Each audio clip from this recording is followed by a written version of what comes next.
पशुपति व्रत 5 सोमवार के व्रत होते हैं। घर में मीठा बनाओ, बाबा की पूजन के लिए जाओ। सुबेरे जो थाली पूजन करके आए हो वही थाली शाम को जाना चाहिए। 6 दिए लगते हैं, 6 ही दिए पहले बाबा के मंदिर में जमीन पर रखना चाहिए। 5 दिए जलाओ, 1 दिया बिना जला रखो जमीन पे ही बाबा के सामने। प्रसाद के 3 हिस्से करो, 2 हिस्से मंदिर में, 1 बिना जला हुआ दिया वापस थाली में, और प्रसाद का 1 हिस्सा थाली में। बाबा को प्रार्थना कर कर पूजन कर कर आओ। 6ठे नंबर का जो दिया लेकर आई हो बिना जला, वो अपने घर में प्रवेश करते समय सीधे हाथ पर दरवाजे के बाहर बैठकर उसको प्रज्वलित कर दीजिए। सीधे हाथ पर उसको प्रज्वलित करो। बाबा से प्रार्थना करो, बाबा आज मेरा पहला पशुपति व्रत है, मेरे बाबा स्वीकार करना।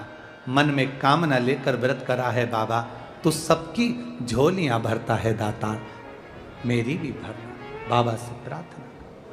जब 5वां व्रत, मान लो अगर कहीं जाना पड़ जाए, कोई काम पड़ जाए, तुम्हारा कोई दूसरा व्रत आ जाए, तो पशुपति व्रत रहने दो, पहले आपका जो व्रत आप पहले से करते आई हो वो कर लो।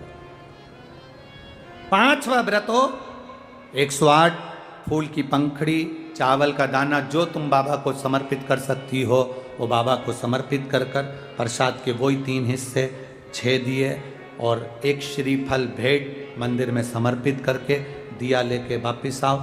जो प्रसाद का 1 हिस्सा लेकर आई हो वो किसी को नहीं देना है। हर व्रत में वो प्रसाद सबसे पहले खाइए, उसके बाद भोजन करिए।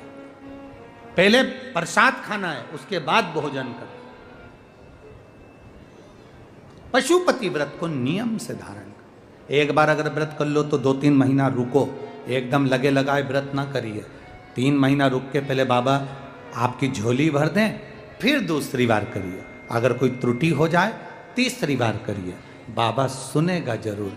हम यहाँ से किसी को बुलाएं, कमलेश कमलेश कमलेश, 1 बार आवाज लगाएं नहीं सुनेगा, 2 बार आवाज लगाएं नहीं सुनेगा, तीसरी बार आवाज लगाएं और जम के चिल्लाएंगे तो कमलेश जो भी होंगे वो पलट कर देखेंगे। उसी तरह एक व्रत में अगर बाबा ना सुने, 3 महीने बाद फिर करिए, फिर बाद में करिए, बाबा सुनेगा जरूर और झोली भरेगा जरूर, सुनेगा। आए समय आया, 12 ज्योतिर्लिंग का स्मरण कराया। भगवान शिव की अनुपम ज्योतिर्लिंग का स्मरण कराते हुए प्रथम सोमनाथ जी का वर्णन किया, फिर भगवान आनंद के साथ सोमनाथ बाबा का वर्णन कर कर मल्लिकार्जुन बाबा का स्मरण कराया। महाकाल बाबा का स्मरण कराते हुए ओंकारेश्वर बाबा के लिए भगवान विंध्य पर्वत पर विराजमान हुए। नर नारायण के लिए भगवान केदारेश्वर बन गए। बाबा भीमाशंकर बनकर भीम का संहार कर दिए। विश्वनाथ के रूप में बाबा भरण पोषण करने के लिए मनुशत्रुपा के लिए विराजमान हुए। त्र्यंबकेश्वर गौतम बाबा के लिए बाबा ब्रह्मा विष्णु महेश त्र्यंबकेश्वर के रूप में विराजमान हुए।